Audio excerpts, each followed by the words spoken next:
Anybody experiencing this ice storm? Stuck in the house with your family? Anybody stuck in the house trying to manage with all the people that's in there? I don't know if you guys can see the question, but the question is, does love make you do crazy things? Like, we hear that all the time, right? People always say love makes you do crazy things.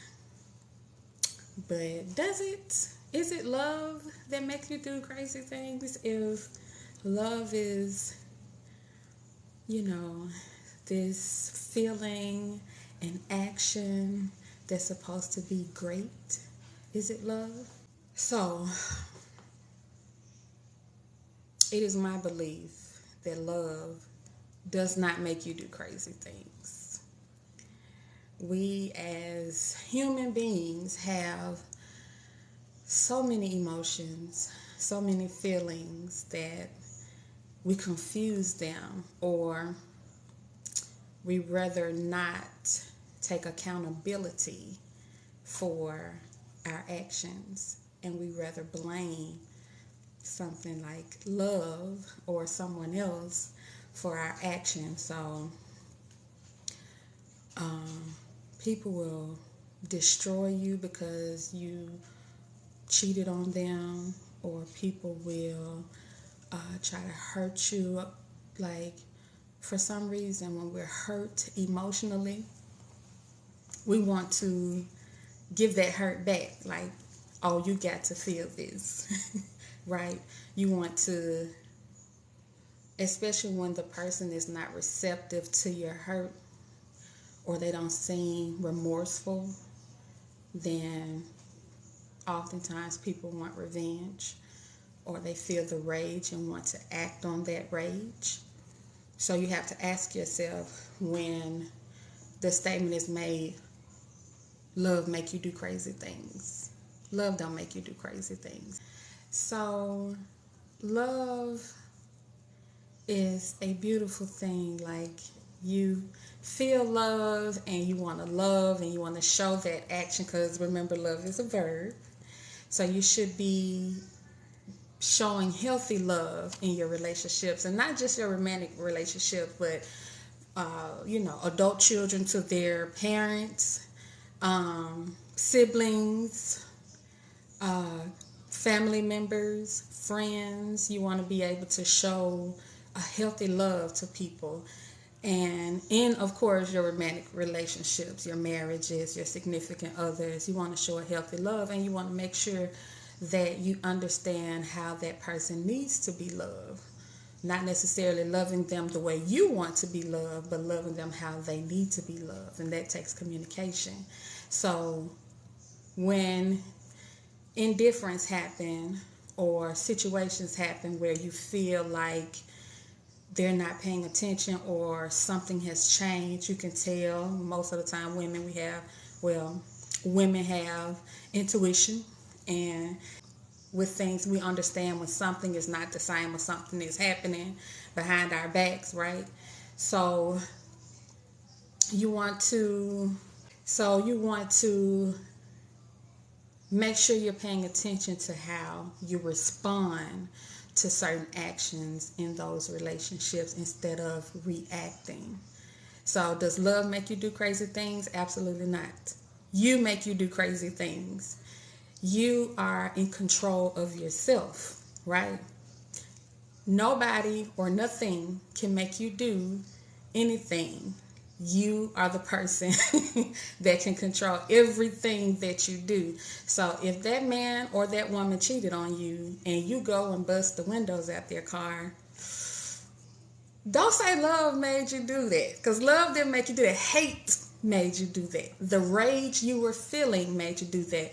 And when I say hate, not necessarily saying you hate that person, but saying you hate the way you feel after finding out, that adversity that is going on.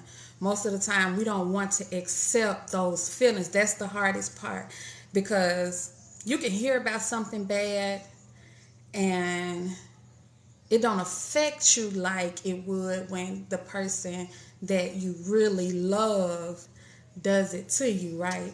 Like you could be at work and somebody can lie, or somebody you don't really care about like that can do something, and you can kind of shake that off like, okay, whatever.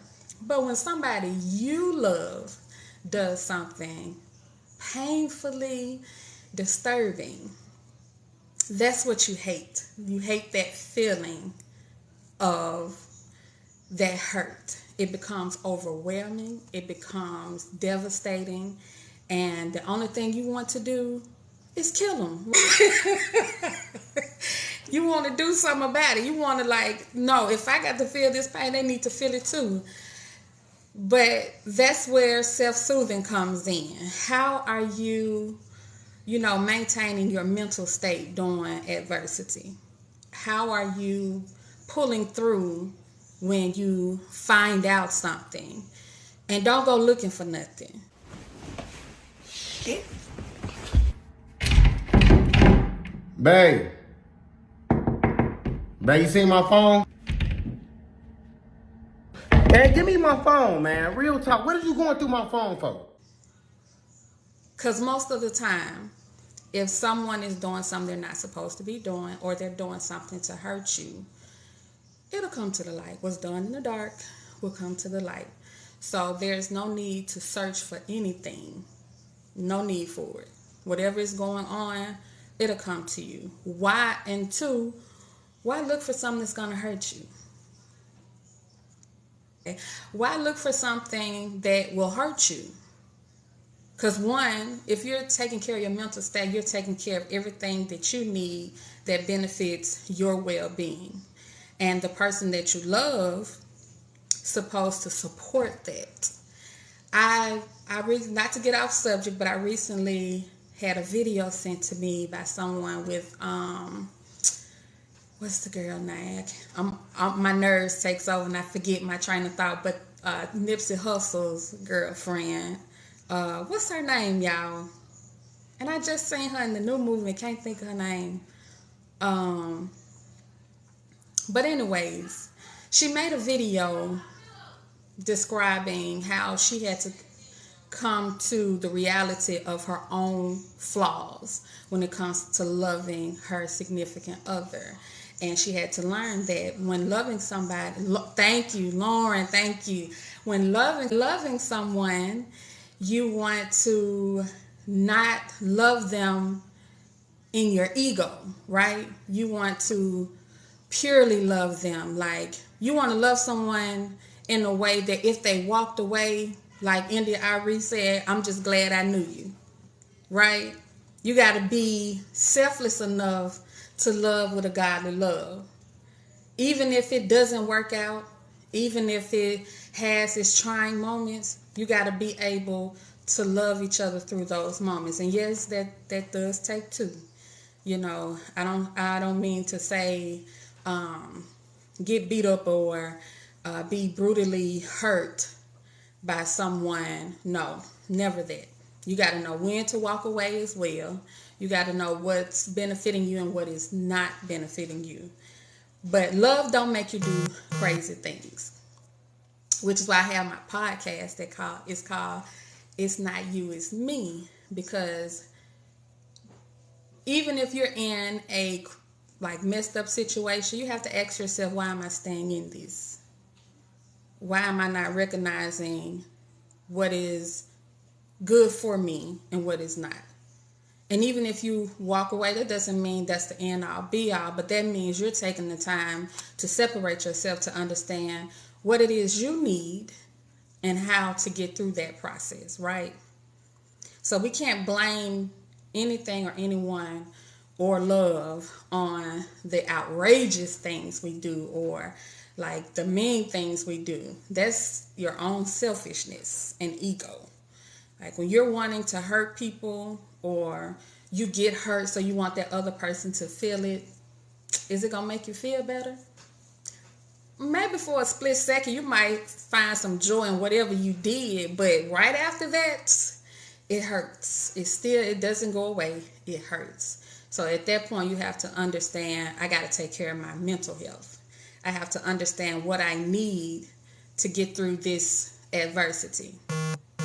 And one of the things I like to say is, just like we have to teach our babies to self-soothe, as adults, we got to learn how to self-soothe, right? Like when you're faced with adversity, it's getting hard, feel like the weight on your shoulders. What can you do? Breathe, calm down, stop, be present in the moment, stop letting your thoughts take control, and breathe. That oxygen is everything. God gave us that breath of life. He didn't give it to us just to wake up. He gave it to us to utilize in different moments, to think, to take time and understand what's happening, accept what's happening, and do what is necessary for you to get through that, whatever it is that you're going through, right? So, big statement that we've been hearing forever, that love makes you do crazy things. No, it don't. People do crazy things because people want to. People feel rage, they feel anger, and they act on it instead of breathing through it, learning how to accept what's happening, and moving forward. And that doesn't happen overnight. That takes work. It takes work to remind yourself to stay in the present moment, because how many of us know we've been through a few things, and then when that person does something else, we go all the way back to everything they did, because that's how our minds work. When you get hurt, everything that hurt before comes back to that one hurt. And now you're overwhelmed and you're ready for the rage. You're ready for, to act out instead of being calm in that moment, instead of being present in that moment and accepting what's happening, and then being able to actually think it through, being able to actually understand, this is what happened. I don't have to act out. I don't have to even go crazy. I could take a moment to dwell on this, to see what I want to do and how I want to move going forward, instead of reacting. Walk away with your dignity. Don't burn nothing. Don't bust nothing. Don't beat up nobody. Just like, okay, this happened. I see it. I understand it. I can accept what this situation is. Accepting meaning you're fully conscious of what's happening, and now I'm going to move accordingly. That's all it is. But that's what self-soothing comes in. You got to learn how to take a moment and breathe before you actually allow an action to consume you, which sometimes happens. And it happens because we haven't made that thought process, that mental process in our minds that adversity is going to happen. Crazy things are going to happen. But where is my mindset going to be when situations like that happen? And we don't know how we're going to feel until, of course, when it happens. But when you're practicing that, when you're learning to stay present, because a lot of times nothing can be going on, but your mind is running rampant. You can have 1,000,001 thoughts happening. You're thinking about everything, especially women. I'm not a man, so I can't speak of a man, how their mind works, but especially women, if you are going through different things, if you wear many hats like your mom, your wife, your grandmama, your auntie, you work a job, you got to take care of another family. However that works, you have 1,000,000 things on your mind. And I feel like as women, we multitaskers. Not to say men are, I'm just speaking from my point of view because I'm a woman. But as women, we're multitaskers. And all while multitasking, we can definitely have 1,000,000 things going through our mind, which is why myself, I oftentimes suffer from depression. I suffer from anxiety. It's certain things I can't tolerate. But at the same time, I have to keep myself very optimistic. Otherwise, I'll be in a corner hiding, honestly, because sometimes my thoughts get the best of me because I have so much going on. So you have to learn to be present. Take away all of the thoughts that happen either in the past or either you're thinking forward in the future. Take away the thoughts, learn to stay in the present, and move in your present state. So when something happens or adversity happens, you're not allowing your mind to go reach back to every time you've been hurt or betrayed or lied to. You're actually accepting what's happening in that moment, because a lot of times we can't even forgive as quick as we can because we're stuck in the past. We are so stuck in past events that when it happens again, it's an unload. And that's only because you haven't dealt with the past. You got to be able to deal with what has happened before in your own time. But if you know you're dealing with that, make it even more of a point to stay present, because people gonna try you. Human nature. People gonna do things you don't like. They're gonna say things you don't like. It's gonna get hard. It's hard to even sometimes think about. So people have to be able to accept those, the responsibilities of their actions. So blaming love is not the key at all. You have to be able to take accountability for yourself when you're going through the process of loving someone and them loving you back, and being able to work as a team and communicating with each other and understanding what they need versus what you need, and being able to compromise. Yeah.